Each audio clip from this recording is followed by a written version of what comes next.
Na imensidão da Amazônia, onde o verde nunca cessa e o silêncio carrega ecos ancestrais, existe um lugar que o tempo parece ter abandonado. Os indígenas da região o chamam de Iauarati, a floresta que esqueceu o tempo. Dizem que, quem adentra esse bosque denso, onde o sol mal toca o solo, se perde não apenas no espaço, mas na própria passagem das horas e dos dias. Manuel, um pesquisador de etnobotânica, intrigado por relatos antigos e mapas incompletos, decide aventurar-se em busca de Iauarati. Para ele, é a chance de descobrir plantas nunca catalogadas e fenômenos naturais que desafiam a ciência. Com sua equipe e um guia local chamado Tupi, eles embrenham-se em uma trilha tortuosa, entre cipós que parecem tentáculos e árvores que sussurram segredos esquecidos. Logo nos primeiros passos, o tempo parece esticar. O relógio do pulso de Manuel se recusa a funcionar, como se os ponteiros tivessem sido congelados. A sensação é estranha, desconcertante. Durante as noites no acampamento, os sons da floresta se modificam. O canto dos pássaros some, substituído por um silêncio pesado, que parece absorver até mesmo o som da respiração. Tupi, o guia, conta que a floresta abriga espíritos antigos que controlam o fluxo do tempo naquele lugar, protegendo segredos que jamais devem ser revelados aos curiosos. Em uma clareira, eles encontram pedras cobertas por musgo que formam círculos, perfeitos, como um altar natural. Manuel sente uma presença, uma força invisível que observa cada movimento, um olhar que atravessa a alma. Ao tentar fotografar o local, a câmera trava, e imagens distorcidas aparecem na tela, figuras humanas, com rostos desvanecidos, sombras que parecem presas entre os momentos. Medo e curiosidade se misturam. A floresta não quer ser entendida, não quer ser desvendada. Ela guarda em seu coração imenso e silencioso um segredo que desafia a realidade. Um relógio parado, um tempo suspenso, onde passado, presente e futuro se confundem em um único instante eterno. Manuel sabe que avançar significa arriscar não apenas a vida, mas sua própria existência, que pode se perder para sempre naquele limbo temporal. O segundo dia em Iauarati trouxe consigo um silêncio ainda mais profundo. O sol, que antes parecia estar suspenso no céu, agora desaparecera completamente, como se a floresta tivesse engolido a luz. A escuridão, no entanto, não era na ausência simples de claridade, mas um véu denso e quase palpável que parecia envolver tudo ao redor, criando uma sensação de isolamento absoluto. Manuel e sua equipe sentiam o peso do tempo se diluindo. Os relógios que carregavam pararam de funcionar, e o bater de seus corações parecia descompassado, fora do ritmo natural. Tupi, visivelmente abalado, confessou que os antigos contavam histórias sobre viajantes que se perdiam ali e nunca mais foram vistos, não porque morreram, mas porque esqueceram quem eram, seus nomes, suas origens e até mesmo o sentido da própria existência. Em meio à mata fechada, as árvores pareciam se fechar como guardiãs silenciosas, impedindo o avanço. Rios que deveriam correr límpidos e constantes desapareciam em neblinas espessas e nascentes evaporavam antes de tocar a terra. A equipe começou a sentir a ausência do passado e do futuro, como se a floresta estivesse arrancando suas memórias pouco a pouco. Durante a caminhada, Manuel tropeçou numa raiz que se revelou uma criatura, um ser que parecia feito de raízes e folhas. Seus olhos brilhavam como brasas apagadas. A entidade, silenciosa e imóvel, os observava com uma paciência ancestral. Naquele instante, Manuel sentiu que a floresta não apenas esquece o tempo, mas também a identidade de quem a invade. À noite, em meio ao acampamento, vozes sussurrantes invadiram seus sonhos. Eram fragmentos de histórias e memórias que não pertenciam a eles. Vozes de antigos habitantes que viveram e desapareceram sob a sombra daquela floresta imortal. Em um momento de lucidez, Manuel tentou escrever seus pensamentos, mas as palavras fugiam. As letras pareciam se dissolver no papel. Tupi. Em um raro momento de desespero, Revelou que Yaowarat é uma prisão para aqueles que ousam desafiar sua natureza. O tempo aqui não é linear. É um círculo vicioso que engole tudo até o próprio eu. Ele alertou que a floresta os observava, pronta para os fazer parte de sua eternidade silenciosa. Conforme as horas deixavam de existir, a equipe percebeu que estavam se tornando sombras de si mesmos, presos numa dança eterna entre o ser e o nada. E Manuel sentiu que, a qualquer instante, poderia perder tudo: sua memória, sua vida, seu próprio tempo. O terceiro dia, ou aquilo que parecia ser o terceiro dia, mergulhou Manuel e os demais em uma confusão existencial profunda. Já não sabiam mais se haviam dormido, comido, ou sequer falado uns com os outros. O tempo escorria como areia, entre os dedos, e a floresta parecia rir, com seu silêncio espesso e absoluto. Os rostos da equipe estavam pálidos e os olhos vidrados, como se já não houvesse mais humanidade dentro deles. Manuel era o único que tentava resistir, agarrando-se a qualquer fiapo de memória que ainda lhe restava.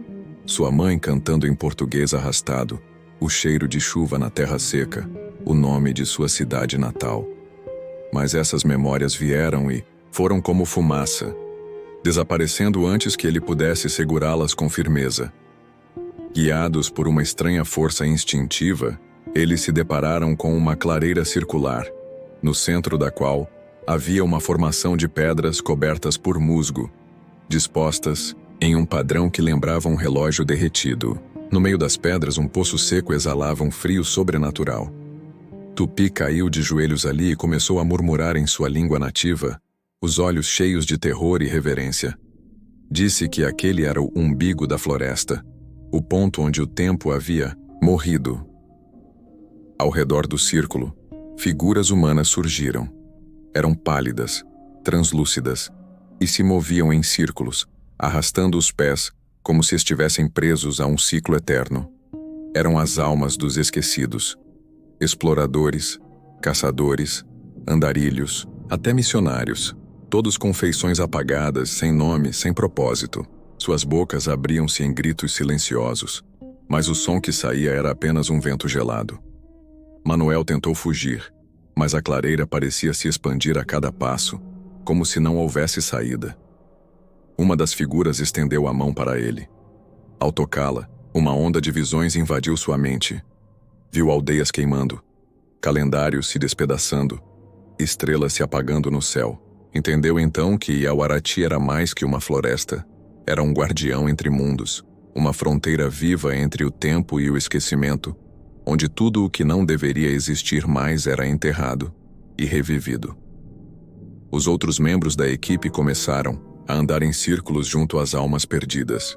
Não choravam, não falavam, apenas existiam. Estavam se tornando parte do ecossistema sombrio da floresta. Manuel gritou seus nomes, mas não houve reação. E ao olhar para suas próprias mãos, viu que começavam a ficar translúcidas, como as figuras espectrais. Com as últimas forças, correu em direção ao interior da mata, fugindo do círculo, de pedra sem rumo, guiado apenas pelo instinto primal de sobrevivência. O tempo já não era uma linha, mas uma prisão que se fechava sobre ele. A floresta observava, sempre observando. Manuel correu por entre as árvores como um homem condenado tentando escapar de sua própria sentença. Seus pés rasgavam a terra úmida. Os galhos lhe cortavam a pele, mas ele não parava. Atrás dele, o silêncio gritava. Era como se o som tivesse sido apagado do mundo, deixando apenas a respiração ofegante de um homem sendo devorado por uma floresta sem tempo. Ele corria sem direção, sem saber se avançava ou voltava, pois a paisagem era sempre a mesma. Troncos, antigos cobertos de musgo, cipós que pareciam pulsar como veias, sombras que não obedeciam ao sol. A bússola havia parado de funcionar, e o GPS apenas exibia um símbolo: erro, fora do tempo. Em um momento de desespero, Manuel parou. Seu corpo já não respondia como antes. Estava mais leve, mas também mais distante de si mesmo. Ele tocou o rosto e sentiu a pele ceder, como papel molhado. Seus pensamentos já não vinham em português.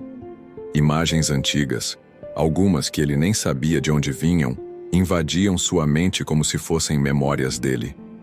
Um templo de pedra, um céu, estrelado de 3 luas, um grito enterrado sob o solo.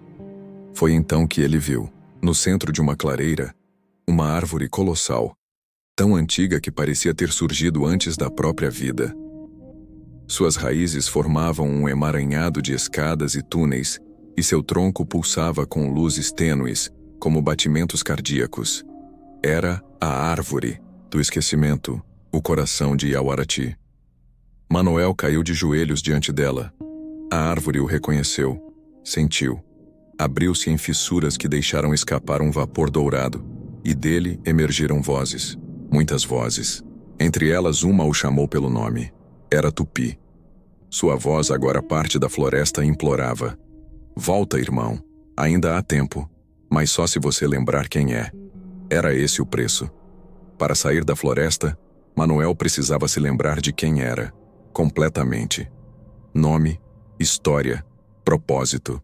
Qualquer lacuna, qualquer mentira sobre si mesmo, e a floresta o engoliria como os outros. Tremendo, Manoel começou a falar.